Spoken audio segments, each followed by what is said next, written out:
Think of the tax code not as their attempt to get money, but think of it as a behavior incentivizer. And if you perform certain behaviors the way they want, they reward you with lower taxation. The 1031 exists because a vibrant, healthy, and active real estate market. In the early days, it was an agricultural land market that they needed. And farmers could not sell their farms and buy bigger farms because they would have to pay the tax. This is the Money Seed Podcast, where we discuss all things investing, plain and simple, the way it should be. Please remember, this show is for educational and entertainment purposes only and is not intended to be investment advice. Welcome back to the Money Seed Podcast. Today, my guest is Dave Foster. Dave is a returning guest. Dave is the owner of the 1031investor.com. He is an accountant who specializes in the 1031 exchanges, and he recently published his book called Lifetime Tax-Free Wealth, The Real Estate Investor's Guide to the 1031 Exchange. Dave, welcome back to the show. Dave, it's awesome to be here, and thank you for not calling me a repeat offender. I appreciate that. Dave, I really enjoyed our first discussion back in episode 44. I encourage anyone and everyone who's a real estate investor or is thinking about becoming a real estate investor to check it out, because a 1031 exchange is the American government's gift to the real estate investors. For those who are not familiar with it, Dave, just give us a quick introduction. What is the 1031 exchange? Yeah, the easiest way to explain it is that in the tax code for 100 years has been the opportunity for people who own real estate, investment real estate, to sell that real estate, and instead of them paying the tax on the profit, they get to buy new investment real estate and indefinitely defer that.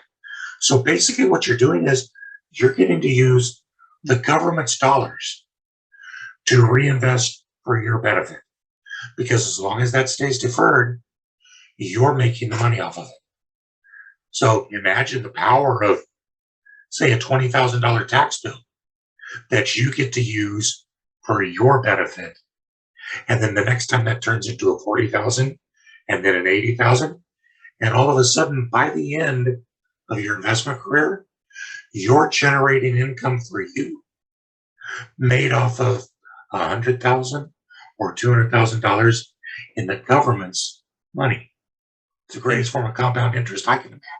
Absolutely. And I think it's absolutely powerful because it doesn't interrupt the compounding, right? So if you have money invested in real estate and your equity starting to grow as you sell one investment property and you buy another one, basically the compounding keeps going. You're not interrupting compounding by paying taxes and paying taxes. It just, the equity keeps growing and growing, which is an absolutely amazing vehicle to grow wealth. Yeah, we had a huge discussion, I remember last time on that. Every time you stop and break that chain, it's like 3 steps forward, 2 steps back. With the 1031 exchange, it does. It keeps that compounding going. So it's 3 steps forward and 3 steps forward and then 6 steps forward. And we've had a lot of investors, including myself, that have used this to our benefit over a lifetime. Yeah, I think people in America don't know how lucky they are, because many other countries don't have this idea of a 1031 exchange. Many other countries don't even allow depreciation to be an expense on real estate investment. So America is lucky for those 2 reasons. So if you're a real estate investor in America, it's a great place to be. So Dave, tell us a little bit more about the 6 requirements to execute a 1031 properly. Well, that's where the devil's in the details, right? So the IRS lets us do 1031 exchanges, but the process is very exacting. And if you miss, as you mentioned, the 6 requirements, if you fail any one of them, your entire exchange is going to fail. So just in a nutshell, the requirement is that it has to be investment real estate. So your primary residence or property that you don't hold for investment use, or property that you fix and flip, does not qualify for 1031 exchanges. We can talk about the fix and flips later because that's a big bugaboo. But your intent has to be to hold, not simply to buy and resell. From the day of the closing of your sale, that's when your 1031 starts. It's a sale followed by a purchase. From the date of your sale, you only have 45 more days to identify your potential replacement. If you can't, then your exchange dies. You only have 180 days from the date of the closing of your sale to complete the entire transaction. So if you're like one of these poor people that we've had all year who were counting on a new build in Cape Coral, Florida, being done by the end of their exchange date in October after Hurricane Ian, it got a little tough. Thank heavens the IRS came through with some extensions. But normally, 180 days, that's it. Now, you can't do it by yourself. You have to use the services of an unrelated third party called the qualified intermediary. And the qualified intermediary documents your exchange and holds the proceeds because the IRS doesn't trust anybody, right? Let alone you with your own money. So that's what the qualified intermediary has to do. We always have to make sure, because the IRS communicates with us through their tax returns. So in order to make sure that they can follow the paper trail of the 1031 exchange, the taxpayer for the old property has to stay the same as the taxpayer for the new property. So you can get into some entity issues and things like that. And then lastly, of course, the reinvestment requirements. The IRS does not want to see you benefit unless they get to benefit. They're kind of selfish that way. So what they've chosen to say is that if you want to defer all tax, you must purchase at least as much as your net sale. And secondly, you must use all of your proceeds to do it. If you buy less than you sell, or if you take money away from the exchange, you can do it, but the IRS says you're taking profit. So you're going to pay tax on it. So it's very easy, if you're not careful, to end up in a situation where some or all of your transaction is taxable, which is exactly the thing you want to avoid. So you got to be very careful with it. But the benefit is huge. Absolutely. Dave, tell us about the inspiration behind the book. I mean, you've been working with 1031 exchanges for decades. You yourself have lived a dream life thanks to the 1031 exchange.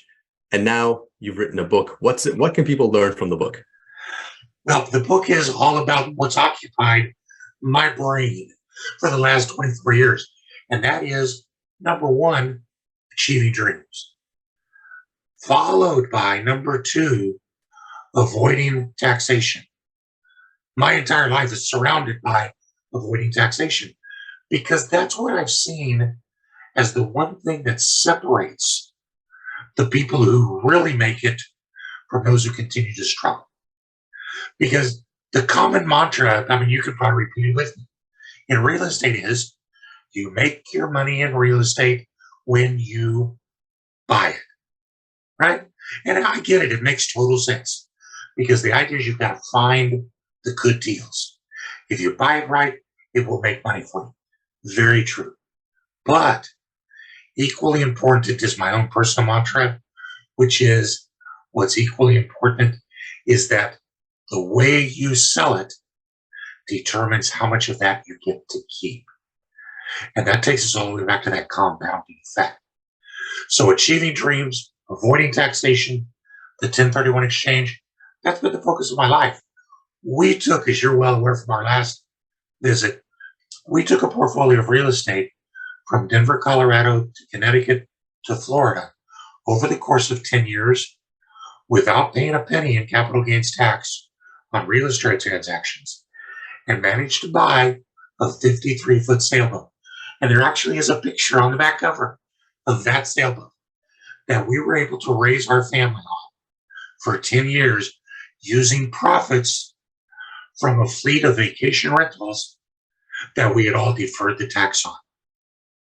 And so that really was the inspiration, was, man, we found the dream, we achieved it. And what I've loved ever since is helping others get there. So the book's kind of the culmination of that. It gets to tell our story. And there's a lot in there stories of others that have managed to do this themselves in their own way. Because not everybody wants to go live on a sailboat. But we've got people in there that managed to retire tax-free. They managed to get an RV and travel tax-free. They managed to accumulate vacation rentals around the country tax-free. They managed to provide for their children and loved ones tax-free income, all using Section 1031 of the tax code. The 1031 is a fantastic vehicle for wealth accumulation. In your book, Dave, you talk about how people who are novice investors versus intermediate versus experienced investors use the 1031. Outline to us what are some of the differences in how those groups of investors use it. Yeah, we're all on a journey, right, Dave? And as you see my gray hair, I'm in a much different part of the journey than you are. But we're all at a certain place, and our needs and our abilities are always different at those point in times. When you're just starting out, young out of college, just getting a job, you probably have bundles of energy and no money. Well, that creates a different needed scenario for you to use to begin to build your wealth than it does, say, 10 years later when you're kind of getting tired of wielding the hammer, but you've got a little bit more discretionary income that you can use to do things. So novice doesn't just mean I don't have any experience versus the intermediate and advanced. It also means I have different tools and different skills and different needs. When you're a novice, you need education. And you need to find ways to get started that don't take as much money. So for many people, that's becoming the accidental investor, where two people get married and they each own a house. And they move into one of the houses, boom, they just became accidental investors. Or what we've done with our children is that we've helped each one of them buy as their first house either a multifamily while they were in college that they could rent out rooms and the other half to make money while they live for free, or to buy a small multifamily that they can house hack. And now they've got their start as an investor. And they were able to do it using very advantageous government financing because they're buying small multifamily properties. So those are the kinds of tips and hacks that can propel that novice investor. I'm kind of fond of saying the key to the novice investor is that they don't even know what they don't know. So you got to put one foot in front of the other and just start. Now, the intermediate investor kind of starts to know what they don't know, but they also know that they don't know what they don't know. So they're still gathering knowledge because there's always things we can learn, right? But they've started to get experience and a feel for what they like. So you might love multifamily. I personally never got energized by that, but I loved short-term rentals. It was just our thing. I love being able to create travel logs for our renters. I love to be able to meet with them every year when they came down so that they became family. So that was my shtick. But other people might say, I just don't like people. I want to invest in commercial. I don't know. It's all whatever you like, because what you like is what you'll be enthusiastic with. So the intermediate investor is starting to find those avenues. Now, the experienced investor has learned so much that they now know an awful lot that they never thought they'd know, but they still realize there's a little bit more to know. So they're cautious to become too cocky, but they're also very willing to play in all different kinds of pools. So they're more market oriented. An intermediate investor is going to be interest oriented. A beginning investor is going to be need oriented. And so, like I said, the experienced investor is going to look at the market and say, what's it telling me to do? Is it telling me that now's the time to get out of single family? and into vacation rentals? Is it telling me it's time to get out of that and move into triple net commercial or new construction or whatever? But it's the experienced investor has enough knowledge to be able to learn to read the market and do that. And the cool thing is, Gabe, at every step along the way, there's a way that the experienced, the intermediate, and the beginning investor can all use the 1031 exchange to leverage to the next round. I am definitely one of those individuals who got into real estate investing before I had ever heard about the 1031 exchange, right? And so, yeah, you have to kind of figure this stuff out as you go along. But fortunately, there are people like you who write books and come on podcasts to tell us all about it.